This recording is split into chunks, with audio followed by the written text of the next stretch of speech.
Assalamualaikum warahmatullahi wabarakatuh. Kami dari kelompok 1 dari kelas D1 angkatan 2020 dari Universitas Jenderal Ahmad Yani. Kami akan menjelaskan tentang reaksi pasar modal Indonesia sebelum dan sesudah pengumuman pemberlakuan new normal atau event study pada perusahaan BUMN yang terdaftar di Bursa Efek Indonesia. Sebelum kita lanjut ke materinya, izinkan saya untuk memperkenalkan anggota kami, yaitu ada Elma Alisa Zahra dengan NIM akhir 331, dan juga ada Ropita Mulyawati dengan NIM akhir 332, dan juga ada Hardiansyah dengan NIM akhirnya 333, dan juga ada saya sendiri dengan NIM akhir 334, dan juga ada Daud Rizky Ilahi dengan NIM akhir 335, dan juga ada Dia Amalia dengan NIM akhir 336. Baik, untuk materi selanjutnya akan dilanjutkan oleh rekan saya. Sebelumnya izin memperkenalkan diri, nama saya Dia Amalia dengan NIM akhir 336. Di sini saya akan menjelaskan untuk latar belakangnya sendiri, yaitu pada tahun 2019 ada sebuah penyakit yang ditemukan di kota Wuhan, Cina, dan menjadi pandemi mengguncang seluruh dunia termasuk Indonesia, sektorial maupun non-real ikut terkena imbasnya. Negara Indonesia pun membuat kebijakan yaitu pembatasan sosial berskala besar atau yang disebut PSBB yang ditetapkan pertama kali pada tahun 10 April 2020 di daerah khusus Ibu Kota Jakarta. Kemudian disusul dengan kebijakan kedua yaitu penyusunan PSBB yang disebut new normal. Menurut Hikmah et al. Tahun 2018, informasi adanya suatu kebijakan atau aturan yang baru sangat berpengaruh pada aktivitas pasar modal karena investor cenderung mengambil langkah-langkah mengambilkan keputusan investasi berdasarkan fenomena yang terjadi. Selanjutnya di sini saya juga akan membacakan pengertian dari pasar modal sendiri. Pasar modal merupakan salah satu tempat di mana berbagai perusahaan atau lembaga yang memiliki dana berlebih dan dalam hal ini berperan sebagai investor akan bertemu dengan perusahaan yang memerlukan dana dan nantinya akan terjadi kegiatan investasi yang menguntungkan kedua belah pihak tersebut. Instrumen keuangan yang diperdagangkan di pasar modal merupakan instrumen jangka panjang atau jangka waktu lebih dari 1 tahun seperti saham, obligasi, waran, reksadana, dan berbagai instrumen derivatif seperti option, future, berjangka, dan lain-lain. Mungkin cukup sekian dari saya. Selanjutnya akan dilanjutkan oleh rekan saya. Terima kasih. Perkenalkan, nama saya Ropita Mulyawati dengan NIM 332. Di sini saya akan membacakan abnormal return. Abnormal return adalah selisih antara return sesungguhnya yang terjadi dengan return ekspektasi. Return realisasi atau return sesungguhnya merupakan return yang terjadi pada waktu KT yang merupakan selisih harga sekarang dengan harga sebelumnya dan dibagi dengan harga sebelumnya, sedangkan return ekspektasi merupakan return yang harus diestimasi. Nah, adapun cara mencari abnormal return ini terdiri dari beberapa langkah. Yang pertama, menghitung return aktual periode pengamatan setiap perusahaan.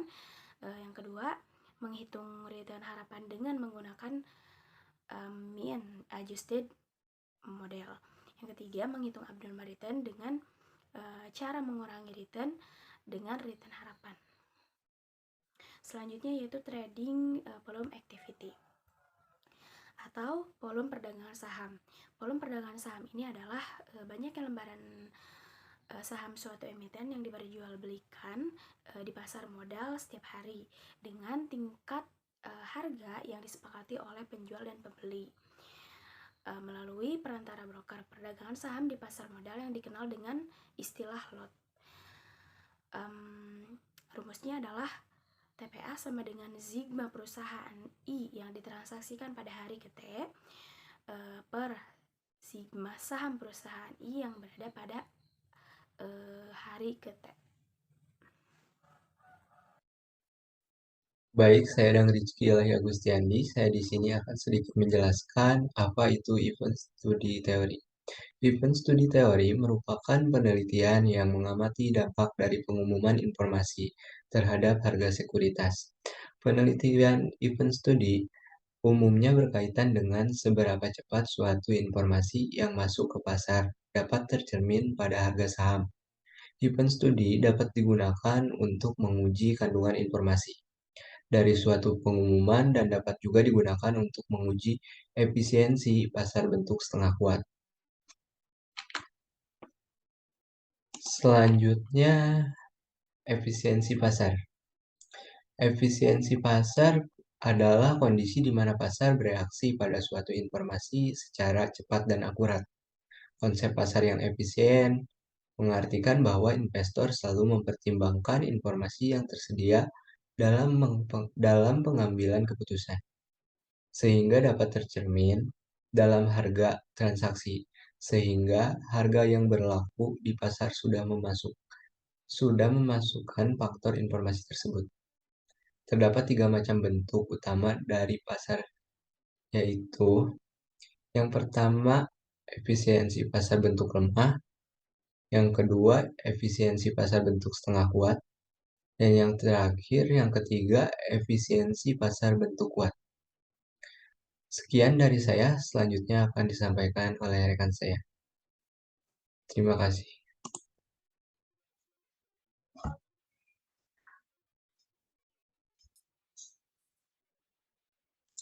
Baik, di sini ada penjelasan tentang metode penelitian dan penelitian ini, yaitu yang pertama, jenis penelitiannya yaitu kuantitatif dan pendekatan yang digunakan yaitu event study. Nah, di sini juga ada populasi, sampel, dan teknik sampelnya, yaitu populasi pada penelitian ini adalah seluruh perusahaan BUMN yang terdaftar di Indonesia. Teknik pengambilan sampel yang digunakan dalam penelitian ini juga purposive sampling. Dan juga sampel perusahaan BUMN yang go public yang terdaftar di Bursa Efek Indonesia selama periode penelitian dan perusahaan publik. Dan juga di sini ada jenis dan sumber datanya. Penelitian ini sumber data yang digunakan adalah data sekunder. Data juga diperoleh dengan mengakses internet pada website yang tersedia dengan mengakses website Bursa Efek Indonesia. Dan begitupun di sini ada keterangan website-website yang bisa diakses. Dan untuk materi selanjutnya, yaitu tentang teknik pengumpulan data. Nah, teknik pengumpulan data ini menggunakan metode dokumentasi, yaitu dengan melihat dan mencatat data yang dirilis masing-masing perusahaan sampel, bersumber dari situs resmi Bursa Efek Indonesia, dan data tersebut berdasarkan periode jendela atau event window yang telah ditetapkan. Dan di sini juga ada teknik analisisnya. Teknik analisisnya dianalisis dengan metode uji Wede Parrott dan juga sampel t-test, kemudian uji hipotesis. Mungkin sekian dari penjelasan saya lanjutkan lagi ke rekan saya. Terima kasih. Terima kasih kepada Komang atas pemaparan materi sebelumnya.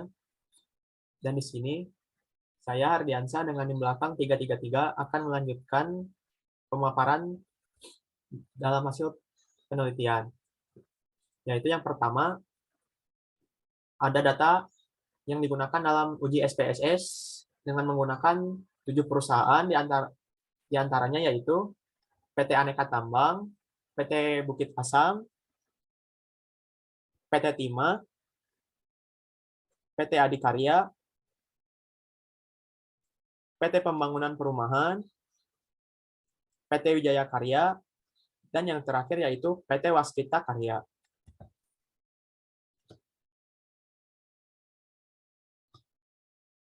Dan selanjutnya yaitu ada uji normalitas.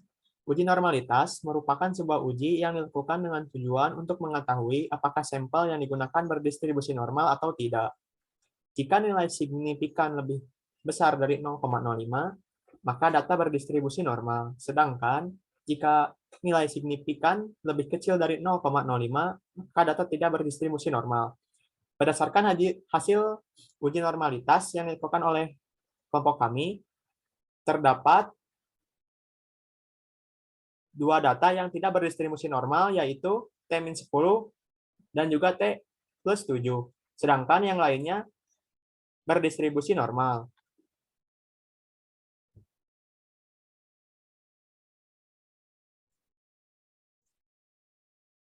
Dan selanjutnya yaitu ada one simple t-test.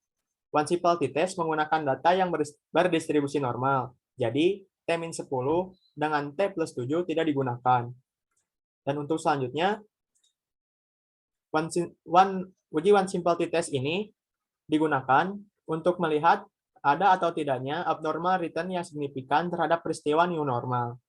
Jika nilai signifikan lebih besar dari 0,05, maka tidak terdapat pengaruh signifikan. Sedangkan jika nilai sigma lebih kecil dari 0,05, maka terdapat pengaruh yang signifikan. Berdasarkan hasil uji one simple t-test kelompok kami, berikut adalah kesimpulannya. T-9 terdapat abnormal yang signifikan, T-8 tidak terdapat abnormal yang signifikan, T-7 tidak terdapat abnormal yang signifikan, T-6 terdapat abnormal yang signifikan, T-5 tidak terdapat abnormal yang signifikan, T-4 terdapat abnormal yang signifikan, T-3 terdapat abnormal yang signifikan, T-2 tidak terdapat abnormal yang signifikan, T-1 tidak terdapat abnormal yang signifikan, T0 terdapat abnormal yang signifikan, T+1 terdapat abnormal yang signifikan, T+2 terdapat abnormal yang signifikan, T+3 terdapat abnormal yang signifikan, T+4 terdapat abnormal yang signifikan, T+5 tidak terdapat abnormal yang signifikan, T+6 terdapat abnormal yang signifikan, T+8 terdapat abnormal yang signifikan, T+9 tidak terdapat abnormal yang signifikan, dan yang terakhir T+10 terdapat abnormal yang signifikan. Sekian penjelasan dari saya. Untuk materi selanjutnya dilanjutkan oleh rekan saya. Terima kasih.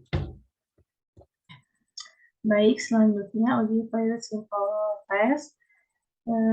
Yaitu jika nilai signifikan lebih besar 0,05 maka HO diterima. Jika nilai signifikan lebih kecil daripada 0,05 maka HO ditolak. Jadi karena signifikan sebesar 0,000 lebih kecil daripada 0,05 maka HO ditolak. Artinya terdapat perbedaan yang signifikansi abnormal return sebelum dan sesudah peristiwa pengumuman pemberlakuan new normal. Baik, di sini ada kesimpulan. Tujuan dilakukannya penelitian ini untuk mengetahui pengaruh abnormal return dan reaksi pasar terhadap peristiwa pengumuman pemberlakuan new normal. Pada hasil uji one sample t-test untuk mengetahui apakah terdapat abnormal return yang signifikan di periode pengumuman pemberlakuan new normal 10 hari sebelum dan 10 hari sesudah. Dan hasilnya adalah di T kurang 8, T kurang 7, T kurang 5, T kurang 2, T kurang 1, T ditambah 5, T ditambah 9, tidak terdapat abnormal return yang signifikan. Dan sisanya T kurang 9, T kurang 6, T kurang 4, T kurang 3, T0, T tambah 1, T tambah 2, T tambah 3, T tambah 4, T tambah 6, T tambah 8, T tambah 10. Terdapat abnormal return yang signifikan. Kemudian, uji pilot simple test sebelum dan sesudah menghasilkan hasil signifikan sebesar 0,000 lebih kecil daripada 0,05 maka HO ditolak. Artinya, terdapat perbedaan yang signifikansi abnormal return sebelum dan sesudah peristiwa pengumuman pemberlakuan new normal. Di sini ada saran, yaitu penulis menyarankan agar investor tetap lebih hati-hati dalam membuat keputusan dan berinvestasi terkait dengan terjadinya fenomena atau peristiwa yang dapat mempengaruhi reaksi pasar. Sekian dari saya kembalikan ke moderator. Baik, mungkin sekian penjelasan dari kelompok kami. Mohon maaf jika ada kesalahan ataupun kelebihannya. Saya tutup. Wassalamualaikum warahmatullahi wabarakatuh. Selamat pagi.